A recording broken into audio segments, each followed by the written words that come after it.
நம்ம தமிழ்நாடு மக்களும் இதை உணர்ந்து இருக்கிறாங்க. இன்னும் சிம்பிளா சொல்லணும்னா, மற்றவங்களுக்கு வேணா இது எலெக்ஷன், ஆனா எனக்கும் என்ன நேசிக்கிற மக்களுக்கும் it is an emotion. Vijay 2026ல முதலமைச்சரா வந்தா சரியா இருக்குமா? எப்படிங்க வந்து திடீர்னு 2 வருஷத்துல இவர் என்ன செஞ்சாரு? இது வரல மக்களுக்கு எந்த மக்களுக்கு என்ன நல்லது செஞ்சாரு? 41 பேரை சாவடிச்சாரு. வந்து முதல் கட்டமா அதை சாவடிச்சிட்டாரு. சாவடிச்சு அந்த குடும்பத்துக்கு என்ன பண்ணியிருக்காரு? ஒன்றும் பண்ணல. இதுக்கு மேல வந்து மட்டும் இவர் என்ன பண்ண போறாரு? இவர் 40 பேர் செத்தாங்களே போய் கரூர்ல போய் என்ன காலையில மீட்டிங் 10 மணிக்குன்னு சொன்னாங்க, சாயங்காலம் வராரு. எவ்வளோ பட்னி வந்து ஜனங்களாம் தண்ணி குடிக்க தண்ணி வசதி இல்லாம கூட இருந்தாரு. ஒரு தண்ணியை இவரு இவரு இவரு ஊழலை ஒழிக்க போறேன்னு சொல்றாரு. இவர் எடுத்த படங்கள்லாம் பாருங்க. ஒரு டிக்கெட் விலை எவ்வளோ? ஒரு டிக்கெட் விலையும் சாதாரணமா 150 ரூபாய்க்கு கொடுக்க வேண்டிய டிக்கெட்டை இவர் என்ன பண்றாரு? 1000 1500 ரூபாய்னு அதையே அவரால் ஒன்றும் சரி பண்ண முடியல. அவர் ரசிகர்களும் ஒழுங்கா சரி பண்ண முடியல. அவர் கட்சி நிர்வாகிகளை ஒருத்தர் இப்ப சண்டை போட்டுக்கிறாங்க. அதையே சரி பண்ண முடியல. இவர் வந்து பொதுமக்களுக்கு இவர் வந்து நல்லது செய்யப்பாரு. அவர் நடிக்கிறது வேலையை பார்க்கலாம். அவர் நடிச்சு அவர் நல்லபடியா அவர் குடும்பத்தை பார்த்துக்கிட்டான். பொதுமக்களை செய்யறதும் எவ்வளோ சேவை செய்யறவங்களாம் நிறைய பேர் இருக்காங்க. அதாவது வந்து 2026 தேர்தலில் வந்து தமிழ் தேசியமா திராவிடமான்ற போட்டி இருந்தால் போதும் நாங்கள் நினைக்கிறோம். அவர் இல்லாத ஒரு கொள்கையை சொல்கிறாரு. தமிழ் தேசியமும் திராவிடமும் ஒன்று தான்ன்றாரு. இதுவே ஒரு முரண்பாடான கருத்து. தமிழ் தேசியம் வேற, திராவிடம் வேற. தமிழ் தேசியம் என்பது இயற்கை, நம் மண், வளம், எங்கள் மொழி, எங்கள் கலாச்சாரம், பண்பாடுன்னு நாங்கள் பேசுகிறோம்.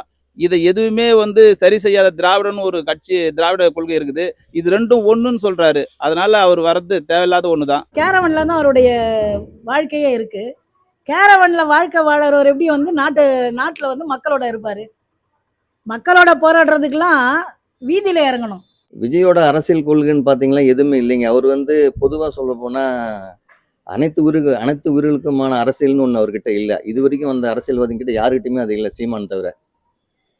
புழுப்பூச்சிலிருந்து விலங்குலேருந்து இயற்கையை பாதுகாக்கிற விஷயத்துலேருந்து எல்லாத்துமே வந்து நாம் தமிழர் கட்சிகள் தான் இருக்குது. மற்றவங்ககிட்ட யாருக்கிட்டையுமே இது வரைக்கும் எந்த அரசியல் தலைவரும் அதை பற்றி பேசுனது கிடையாது. அனைத்து உயிர்களுக்குமான அரசியலை யாருமே பேசுனது இல்லை, சீமான் தவிர.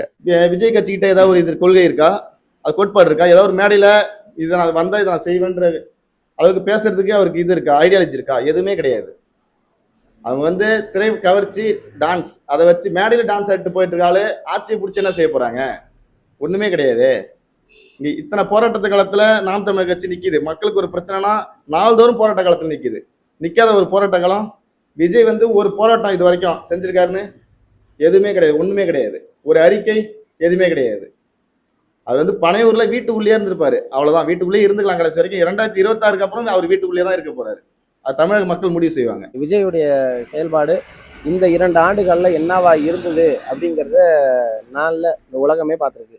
அது எப்படி சொல்கிறது?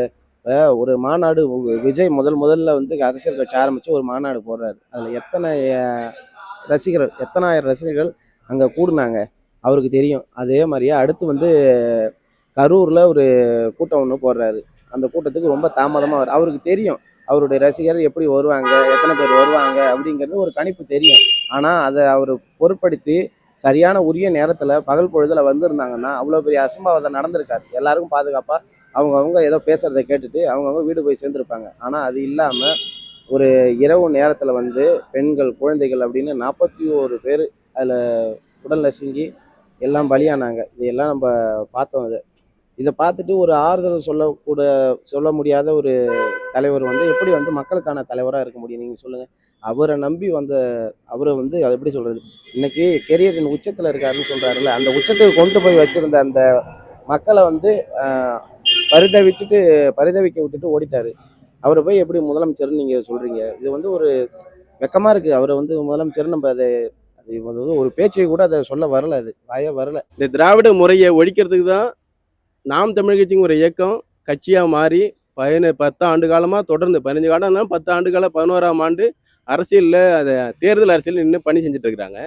அவங்க சொல்லாத கருத்துக்களை எதை சொல்லி நீங்கள் முன்னாடி வரீங்க அப்படின்னு ஒரு கேள்வி இருக்குது. நீங்கள் அப்படி நாட்டின் மக்கள் மீது உங்களுக்கு அக்கறை இருக்குந்தா மக்களுக்காக போராடும் ஒரு பின்னாடி நீங்கள் என்ன செய்யாமல் நீங்களே மாற்றுன்னு வந்து ஏற்கனவே இருக்கிற மாற்றம் மடைமாற்றும் வேலையை ஏன் செய்கிறீங்க? உங்களுக்கு பின்னாடி யார் இருக்கா அப்படிங்கிறது என்னோட கேள்வி. முத கட்சி ஸ்டார்ட் பண்ண போதே 41 பேர் கொண்டுட்டே இருக்கிறாரு. அவரோட நிகழ்வுக்கு போறவங்க எல்லாமே உயிர் பயத்தோட தான் போறாங்க. பசங்க வந்து ஒரு ரசிகரை தான் பார்க்கணும். அதை விட்டு அவர் அரசியல் தலைவராக வச்சு பார்த்துக்கிட்டு வீணாக போயிட்டு அவருக்காக போயிட்டு இதை பண்ணுறேன் அதை பண்ணுறேன்ட்டு என்ன பண்ணுறாங்கன்னே தெரியாமல் மென்டலாக திரிஞ்சுட்டு இருக்கிறாங்க. அவரோட ஆட்சி வந்து சரியான ஆட்சியாக இருக்காது. அவர் மக்களுக்கு எதுவும் நல்லது பண்ணலை. நீ சினிமா ஃபீல்டில் இருக்கும்போது கூட மக்களுக்கு எதுவும் நல்லது செய்யலை.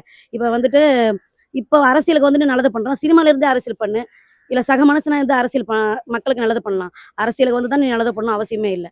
விஜய் வந்து 200 சம்பளத்தை விட்டுட்டு நான் வரேன் மக்களுக்கு நல்லா செய்ய போகிறேன் அப்படின்னு சொல்லியிருக்காரு தவிர இதுவரையும் அவர் செஞ்சதனுடைய பட்டியல் எடுங்க. ஏதாவது ஒரு இந்த தொகுதிக்கு இது செஞ்சுருக்கேன் அப்படின்ட்டு ஏதாவது ஒரு பட்டியலிட்டு சொல்ல முடியுமா? அவர் வந்து அரசியலுக்கு அவருடைய படத்துக்கு தடங்கள் வரும் அப்படின்ற காரணத்தால தான் இப்போ அரசியலுக்கு வரார். இதுதான் உண்மை.